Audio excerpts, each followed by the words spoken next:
بسم اللہ الرحمن الرحیم نحمده ونصلی ونسلم علی خاتم الانبیاء والمرسلین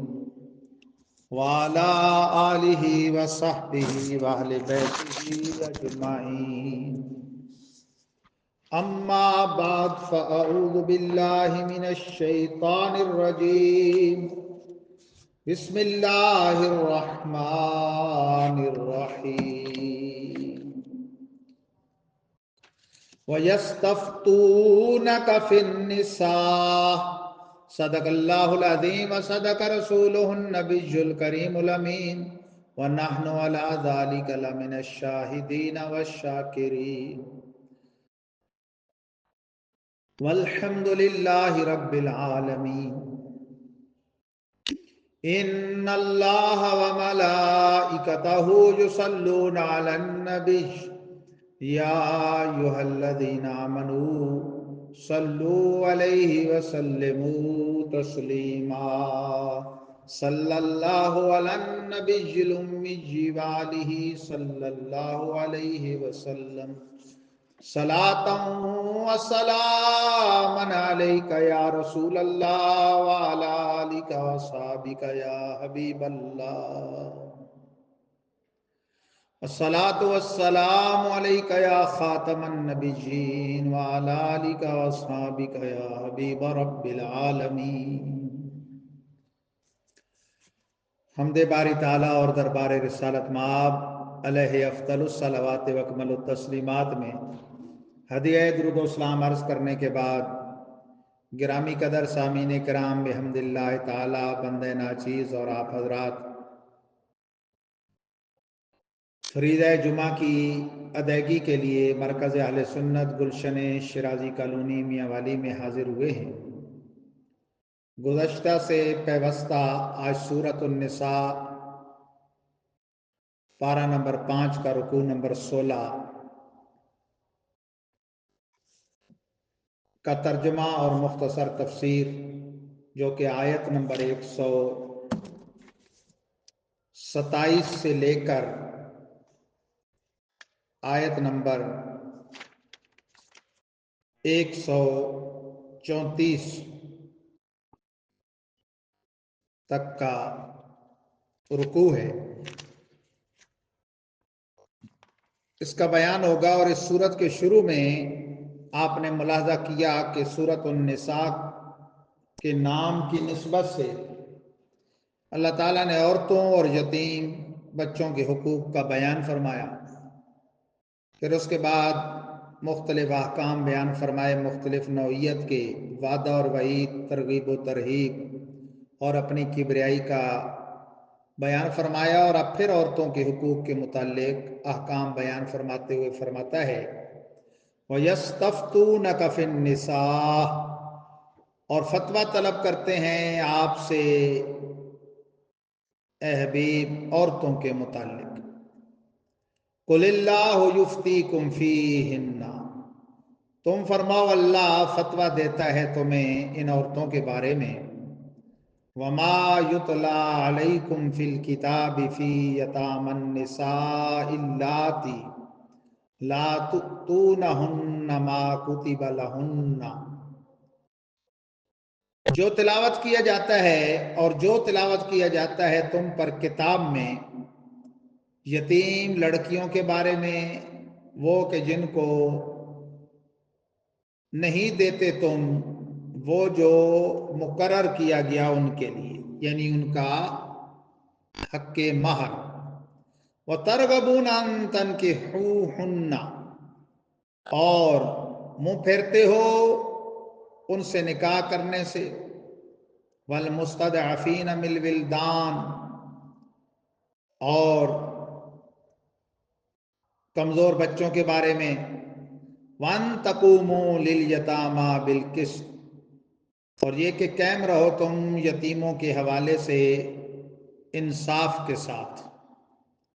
وَمَا تَفْعَلُوا مِنْ خَيْرٍ، اور جو کرتے رہو بھلائی،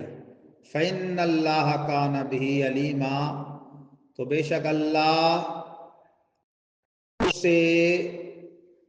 جاننے والا ہے، اس کا خوب علم رکھتا ہے۔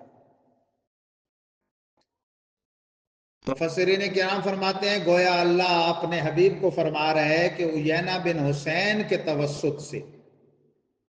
اس کے ہم خیال لوگ جو پوچھتے ہیں اور جاننا چاہتے ہیں اے حبیب تم سے عورتوں کے ترکے اور وراثت کے تعلق سے، وجہ یہ کہ یہ سائلین اپنے قدیم رواج کے مطابق صرف اسی کو حقدار وراثت سمجھتے تھے جو جنگ میں شریک ہو سکے اور مال غنیمت حاصل کر سکے۔ تو عورتیں اور یتیم بچے وغیرہ چونکہ جنگ میں شریک نہیں ہو سکتے تو وہ انہیں وراثت کا بھی حقدار نہیں قرار دیتے تھے۔ تو سرکار دو جہاں صلی اللہ علیہ وسلم نے ہر میت کی لڑکی اور اس کی بہن کو وراثت کا حصہ دلوایا تو لوگ سوال کر بیٹھے،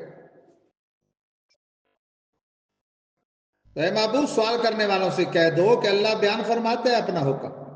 حکم تو اللہ کا ہے، میں نے تو پہنچانا ہے بحیثیت رسول، اور کتاب اللہ میں تم پر یتیم لڑکیوں کے تعلق سے یہ بیان ہو چکا ہے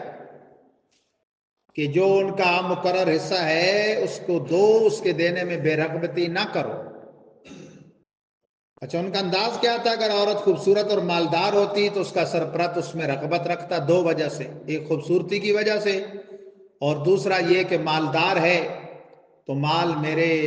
پاس رہے گا، اور اگر وہ یتیم بچی بدصورت ہوتی اور مالدار ہوتی تو نہ خود نکاح کرتا اس سے، نہ اور جگہ کرتا کہ مال اور طرف نہ چلا جائے۔ تو یہ اس کا شریعت مطہرہ نے رد فرمایا کہ ایسا نہ کرو، یہاں تک بعض روایات میں کہ تا حیات ان کو یوں بٹھائے رکھتے۔ تو اللہ تعالیٰ نے ایسے ظلم سے، زیادتی سے، فساد سے روکا اور احکام وراثت بیان کی۔ شرع مطہرہ کے مسائل وراثت کو آدھا دین کہا گیا ہے، پوری فقہ اسلامی کو، جس میں نماز، روزہ، حج، زکوٰۃ، خرید و فروخت، نکاح، طلاق، معاملات،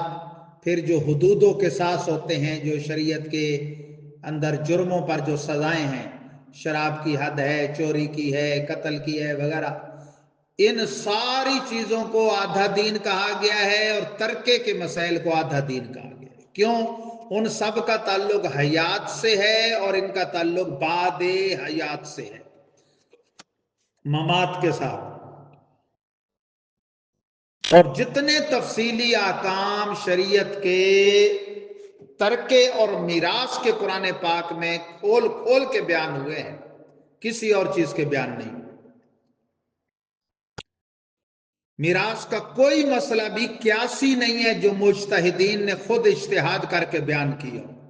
سب کے سب قرآن میں واضح آ گئے، اور ایک جو دادی کا حصہ ہے وہ حدیث پاک میں وہ بھی آ گیا، باقی سب ڈائریکٹ قرآن میں بیان ہو گیا۔ تو عورتوں، یتیم لڑکیوں اور کمزور بچوں کے تعلق سے احکام اللہ تعالیٰ نے پہلے فرض کیے تھے، یہاں مسلمانوں کے سوال کے جواب میں پھر ان کی طرف متوجہ کیا تاکہ مسلمان ان آیتوں پر غور و فکر کریں اور ان کے تقاضوں پر عمل کریں۔ اسلام مکمل کا مکمل آشتی اور صلح کا پیغامبر ہے، ہر حال میں امن و سکون کو برقرار رکھنا چاہتا ہے۔ تو کبھی ایسی صورت پیش آ جاتی ہے کہ اس کا خطرہ ہوتا ہے امن کے چلے جانے کا، کہ امن نہیں رہے گا، فساد بپا ہو جائے گا، تو اس کی تربیت کرتے ہوئے فرمایا وَإِنِ امْرَأَةٌ خَافَتْ مِن بَعْلِهَا نُشُوزًا، اگر کوئی عورت خوف کرے اپنے شوہر سے نافرمانی کا، زیادتی کا، او ارادن، یا اس کا کہ وہ بے توجہی کرے گا، بے توجہی کا، فلا جناح علیہما ان یصلحا بینہما صلحا، تو ان پر کوئی حرج نہیں ہے کہ وہ آپس میں کیا کریں؟ صلح کر لیں۔ وَصُلْحُ خیر، صلح خیر ہے، خیر، صلح میں شر ہے ہی نہیں، خیر ہی خیر ہے۔ وَأُحْضِرَتِ الْأَنفُسُ الشُّحَّ، لیکن دل جو ہے نا وہ لالچ کے پھندے میں پھنسے ہوئے ہیں۔ سگے میاں بیوی ہوتے ہیں نا، وہ بھی ایک دوسرے کے حقوق ادا کرنے میں لالچ ضرور کرتے ہیں۔ مرد عورت کے حقوق پورے کرنے میں کوتاہی کر جائے گا، عورت مرد کے حقوق پورے کرنے میں کوتاہی کر جائے گی، وہ اس کی وجوہات کئی ہوتی ہیں۔ وَإِن تُحْسِنُوا وَتَتَّقُوا فَإِنَّ اللَّهَ كَانَ بِمَا تَعْمَلُونَ خَبِيرًا، اور اگر بھلائی کرو اور خوف خدا کا دامن تھامو تو جانو بے شک اللہ جو کچھ تم کرتے ہو اس کی خبر رکھتا ہے۔ مثلا شوہر اس کے ساتھ محبت میں سلوک نہ کرے یا اس کی ضروریات کا خیال نہ رکھے، اسے بات چیت کم کرے یا بالکل نہ کرے، نہ اس کے ساتھ عمل زوجیت کرے، خواہ اس کی وجہ اس کی بدصورتی یا عمر کی زیادتی یا اس کے مزاج میں شوہر کے ساتھ ہم آہنگی نہ ہو، یا وہ مالی اعتبار سے شوہر کے معیار کی نہ ہو، یا جہیز کم لائی ہو، اور عورت کو اب یہ خطرہ ہو کہ صورتحال ایسی رہی تو شوہر طلاق دے دے گا، تو عورت اگر نکاح کا بندھن قائم رکھنا چاہتی ہے تو کوشش کرے کہ مصالحت پیدا کرے، صلح پیدا کرے، اور عورت بعض حقوق کو ساکت کر دے، اپنے بعض حقوق جو ہے نا وہ چھوڑ دے، لیکن شوہر کو کہے کہ طلاق نہ دو۔ مثلا اس کو دوسری شادی کی اجازت دے دے، یا اگر پہلے سے اس کی دوسری بیوی موجود ہے اور وہ اس کی طرف دلچسپی زیادہ رکھتا ہے تو اس کو کہے بھئی چلو میں اپنی باری بھی اس کو دیتی ہوں، لیکن اپنا گھر بچائے۔ ہمارے آقا کے دور میں اس کی تربیت موجود ہے۔ امہات المومنین میں ایک مائی صاحب ہے حضرت سودا رضی اللہ تعالیٰ عنہ، ان کو یہ لگا کہ میری عمر کے زیادہ ہونے کی وجہ سے سرکار مجھے فارغ کرنے لگے، تو ظاہر شوہر کا ویسے ہی بڑا درجہ ہے اور سرکار تو سارے جہان کے سردار ہیں۔ انہوں نے کہا کہ میں آپ کے دامن سے وابستہ رہوں، یہ میری بڑی سعادت ہے، مجھے جدا نہ فرمائیں، میں اپنی باری عائشہ صدیقہ کو دیتی ہوں۔ یہ کتنا پیارا نظام ہے ام المومنین حضرت سودا رضی اللہ تعالیٰ عنہ کی طرف سے صبح قیامت تک آنے والی بیویوں کے لیے۔ بہرحال صلح ایسی بڑی اچھی چیز ہے کہ اس میں جو ہے وہ مفارقت اور جدائی سے بچاؤ ہے۔ ہاں یہ الگ بات ہے کہ قرآن فرماتا ہے وَأُحْضِرَتِ الْأَنفُسُ الشُّحَّ، دل جو ہے نا، دل وہ نفس کی خواہشیں جو ہیں وہ نفس اس میں پھنسا دیے گئے، یعنی لالچ کا پھندا ہر وقت انسان کو پڑا ہوا ہے۔ مثلا اس کی مثال دیتے ہیں مفسرین کہ باہم مجامعت اور مروت میں بخل کرتی ہے زوجہ بعض اوقات، کبھی مرد جو ہے وہ اس کی شکل کی قباحت اور بڑھاپے کو دیکھ کر وہ بخل کرتا ہے، حالانکہ حسن معاشرت تو یہ تھا کہ چلو اس سے پھر بھی اچھا سلوک کرتا، لیکن ایسا نہیں کر پاتا۔ تو آگے پھر فرمایا وَلَن تَسْتَطِيعُوا أَن تَعْدِلُوا بَيْنَ النِّسَاءِ وَلَوْ حَرَصْتُمْ، یعنی جس کی ایک سے زائد بیویاں ہوں انہیں خطاب کرتے ہوئے فرمایا کہ یہ ہرگز تم استطاعت نہیں رکھو گے یہ کہ عدل کر سکو عورتوں کے درمیان اگرچہ حرص کرو، یعنی تم حریص ہو بحیثیت مسلمان، چاہتے ہو کہ تم ان میں انصاف کرو، لیکن یہ ممکن نہیں۔ فلا تمیلوا کل المیل، تو پھر ایک طرف کلی طور پہ نہ جھک جاؤ، فتذروها کالمعلقہ، اس طرح کہ تم چھوڑ دو دوسری کو لٹکی ہوئی۔ انسان ہے، دل پر تو کنٹرول نہیں ہے نا، جو ظاہری تقاضے ہیں، نان نفقہ ہے اور باری کا دن ہے وغیرہ، وہ تو چلو مقرر کر لے گا، لیکن دل کا میلان بعض اوقات ایک زوجہ کی طرف زیادہ ہو سکتا ہے۔ دو جہاں کے سردار صلی اللہ علیہ وسلم نے جب یہ معاملہ دیکھا کہ آپ کی قلبی توجہ مائی عائشہ صدیقہ کی طرف زیادہ ہے، تو آپ نے بارگاہ رب العزت میں عرض کی مولا جو میرے بس میں ہے، یعنی صحبت اور نفقہ وغیرہ جس کا میں مالک ہوں، اس میں تو میں نے انصاف کیا، اور جس کا میں مالک نہیں اس پر مجھ سے مواخذہ نہ کر، یعنی دل کا جو معاملہ۔ وَإِن تُصْلِحُوا وَتَتَّقُوا، اور اگر تم صلح کرو اور تقوی اختیار کرو، فَإِنَّ اللَّهَ كَانَ غَفُورًا رَحِيمًا، تو بے شک اللہ بخشن ہار مہربان ہے۔ یہ ایلی زندگی کے قانون ہیں، ایلی زندگی کے، پورے معاشرے کے انصاف کی بات آخری رکوع میں آئے گی 5ویں پارے کے۔ جو گھر کے ماحول کا انصاف ہے یہ اس کی تربیت ہے۔ وَإِن يَتَفَرَّقَا يُغْنِ اللَّهُ كُلًّا مِّن سَعَتِهِ، یعنی صلح کی اگر ساری تدبیریں ناکام ہو جائیں تو اس پر بھی قرآن نے تربیت اگلی بھی کی، فرمایا کہ اگر دونوں جدا ہو جائیں اللہ بے نیاز کر دے گا ہر ایک کو اپنی وسعت سے۔ کبھی آپ نے سنا ہے کہ طلاق ہونے کے بعد شوہر مر جائے یا بیوی مر جائے غم سے؟ اسے بھی کوئی خاتون مل جاتی ہے، اس کا بھی نکاح ہو جاتا ہے، یہ بھی اگر جوان ہے تو اس کا بھی نکاح ہو جاتا ہے۔ اللہ تعالیٰ ان کو پہلے جو ان کا رشتہ تھا ایسا لگتا تھا کہ ایک دوسرے کے بغیر ان کی زندگی نہیں ہے، لیکن اللہ تعالیٰ انہیں ایک دوسرے کے بغیر بھی گنجائش دے دیتے۔ وَكَانَ اللَّهُ وَاسِعًا حَكِيمًا، اور اللہ وسعت والا حکمت والا ہے۔ یعنی اس میں زوجین کے لیے تسلی ہے کہ مرد کو بشکل زوجہ دوسری عورت اور عورت کو بشکل زوج دوسرا مرد مل جاتا ہے۔ اس پر یہ ذہن نشین رہے مفسرین فرماتے ہیں کہ پہلی آیت میں اللہ نے یتیموں اور کمزوروں کے ساتھ عدل اور انصاف کا جو حکم دیا وہ اس لیے نہیں دیا کہ اس میں اللہ کا کوئی فائدہ ہے، وہ تو مالک الملک ہے۔ وَلِلَّهِ مَا فِي السَّمَاوَاتِ وَمَا فِي الْأَرْضِ، اللہ ہی کے لیے جو کچھ آسمانوں اور زمین میں، سب کا مالک کون ہے؟ اللہ۔ وَلَقَدْ وَصَّيْنَا الَّذِينَ أُوتُوا الْكِتَابَ مِن قَبْلِكُمْ وَإِيَّاكُمْ أَنِ اتَّقُوا اللَّهَ، اور البتہ تحقیق وصیت فرمائی ہم نے ان لوگوں کو جو دیے گئے کتاب، یعنی ہم سے پہلے یہود اور نصارہ جنہیں انجیل اور تورات دی گئی، من قبلکم تم سے پہلے، وَإِيَّاكُمْ اور تمہیں بھی، کس بات کی وصیت کی؟ أَنِ اتَّقُوا اللَّهَ، کہ تم اللہ سے ڈرو۔ وَإِن تَكْفُرُوا، اور اگر نہ مانو، فَإِنَّ لِلَّهِ مَا فِي السَّمَاوَاتِ وَمَا فِي الْأَرْضِ، بے شک اللہ ہی کا ہے جو کچھ آسمانوں اور زمین میں۔ وَكَانَ اللَّهُ غَنِيًّا حَمِيدًا، اور اللہ تعالیٰ بے نیاز خوبیوں والا ہے۔ تو جو کچھ ہے جواہر علوی ہوں اور جو کچھ زمین میں ہے کائنات سفلی،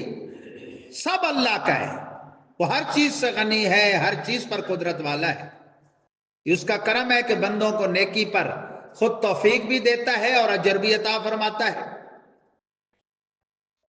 تو جو حکم اس نے پہلے دیا یا آئندہ اس کا آرڈر آئے، مخلوق مملوک ہے، انہیں حاکم کا آرڈر ماننا ہوتا ہے۔ بندے کے گناہ خدا کو نقصان نہیں دے سکتے اور بندے کی نیکیاں اسے فائدہ نہیں دے سکتی،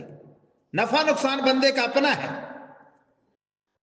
وہ ذات و صفات کے لحاظ سے وہ ہر ایک سے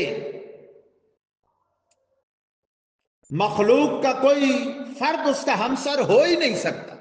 وَلِلَّهِ مَا فِي السَّمَاوَاتِ وَمَا فِي الْأَرْضِ، اللہ ہی کا ہے جو کچھ آسمان اور زمین میں۔ وَكَفَى بِاللَّهِ وَكِيلًا، اور اللہ کافی کارساز ہے، یعنی تسبیح و تحلیل ہے خدا کی، توصیف و تحمید ہے خدا کی۔ مخلوق کا کوئی طبقہ ہو چھوٹا یا بڑا، وہ خدائے بزرگ و برتر سے بے نیاز نہیں ہو سکتا۔ رب تعالیٰ سب سے بے نیاز ہے، سب اس کے در کے منگتے ہیں، وہ کسی کا محتاج نہیں۔ آپ اندازہ کریں 3 مرتبہ یکے بعد دیگرے فرمایا للہ ما فی السماوات ما فی الارض، اس تکرار میں بھی بڑی خوبیاں ہیں۔ مفسرین فرماتے ہیں پہلی جگہ اپنے مالک کے کل ہونے کی تمہید بنایا اس کو،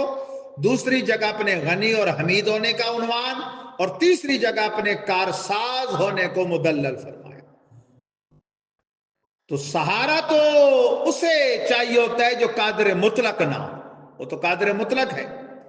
ان یشاء یذہبکم ایھا الناس ویاتی بآخرین، کیسا قادر مطلق ہے کہ اگر چاہے تو لے جائے تمہیں اے لوگوں اور لے آئے دوسروں کو، چاہے تو ہم سب کو یکسر فنا کے گھاٹ اتار دے اور ہماری جگہ دوسرے انسان لے آئے، یا ہم سارے انسانوں کو ختم کر دے اور ہماری جگہ دوسری مخلوق لے آئے، جنوں کو یا انس و جن سب کو ختم کر دے اور فرشتوں کو لے آئے اس جہان میں، اسے تو پرواہ نہیں، وہ بے پرواہ ہے۔ وَكَانَ اللَّهُ عَلَىٰ ذَلِكَ قَدِيرًا، اور اللہ اس پر قدرت والا ہے، یعنی اس کی طاقت کا اندازہ لگائیے کہ وہ پلک جھپکنے میں چاہے تو سب کو فنا کے گھاٹ اتار دے اور دوسری مخلوق لے آئے۔ تو بندہ جو تابعداری کرے وہ رب سے ڈرتے ہوئے اور اپنے اخروی فائدے کے لیے، من کان یرید ثواب الدنیا فعند اللہ ثواب الدنیا والآخرہ، جو چاہتا ہے دنیا کا فائدہ، کس کا فائدہ جی؟ دنیا کا، جو بھی چاہتا ہے دنیا کا فائدہ، تو اللہ کے بعد دنیا اور آخرت کا ثواب ہے۔ تو اس لیے آدمی صرف دنیا کا فائدہ کیوں چاہے؟ جب اللہ کے پاس دنیا اور آخرت دونوں کا نفع ہے تو دونوں کا ڈیمانڈ ہونی چاہیے بندے کو۔ وَكَانَ اللَّهُ سَمِيعًا بَصِيرًا، اور اللہ سننے والا دیکھنے والا ہے۔ دیکھیں نا، جب صورتحال یہ ہو کہ اگر اشرف چیز کی طرف مائل ہوگا تو خسیس اور کمتر چیز اس کے تابع ہوگی۔ اس واسطے اگر مجاہد خدا کے واسطے جہاد کرے تو اس کے واسطے آخرت میں اتنی نعمت ہے کہ دنیا کی غنیمت کی کچھ حقیقت ہی نہیں ہے، وہ تو نہایت حقیر چیز ہے آخرت کی نعمت کے مقابلے میں۔ تو اصل چیز کی طرف توجہ کرنی چاہیے۔ دیکھیں نا، مجاہد جب جیت کر آئے گا تو دنیا کا مال غنیمت تو لے کے ہی لے کے آئے گا، لیکن اس کی نظر آخرت پہ ہونی چاہیے۔ یہاں سے ہمیں سب کو، یعنی جو ایک تو ہے ہی نا، یعنی ہم دنیا دار کہتے ہیں، جو دیندار طبقہ ہے، حفاظ ہوں، قراء ہوں، علماء ہوں، مدرسین ہوں، خطباء ہوں، مفتیان ہوں، ان کی نظر بھی اور مطمع نظر خدائے بزرگ و برتر کی ذات اور اس کی رضا ہونی چاہیے۔ دنیا کا مشاہرہ تو دنیا کی حاجات چلانے کے لیے مل ہی جاتا ہے، لیکن مقصد اشاعت علم دین برائے رضائے خداوندی۔ امام مسجد ہے مثلا، دنیا کا مشاہرہ تو اسے مل نہیں ہے، جس سے نظام دنیا اس نے چلانا ہے۔ نماز تو اس نے اپنی بھی پنجگانہ پڑھنی تھی، لوگوں کو پڑھانا اس کا خدا کی رضا کے لیے ہونا چاہیے، نہ کہ محض دنیاوی مشاہرہ کے لیے کہ وہ تو ملنا ہی ملنا۔ اسی طرح خطابت ہے، درس و تدریس ہے، کوئی بھی معاملہ ہے، مجاہد کا جہاد ہے، تو سب چیزوں میں وہ فارسی والے کہتے ہیں مرضی مولا از ہما اولا، خدا کی رضا سب چیزوں سے بہتر ہے۔ اللہ تبارک و تعالی کے فضل و عنایت سے ماشاءاللہ سورۃ النساء پارہ نمبر 5 کا یہ 16واں رکوع بھی ترجمہ اور مختصر تفسیر کے ساتھ اپنے اختتام کو پہنچا۔ آج جنوری کا بھی سیکنڈ لاسٹ جمعہ ہے اور یہ 5ویں پارے کا بھی سیکنڈ لاسٹ رکوع تھا۔ اللہ نے چاہا اور زندگی ایک اور ہفتہ بخیر رہی اور توفیق خطاب جمعہ کو نصیب ہوا تو انشاءاللہ ماہ جنوری کا بھی اختتام ہو جائے گا، 5ویں پارے کا بھی اختتام ہو جائے گا۔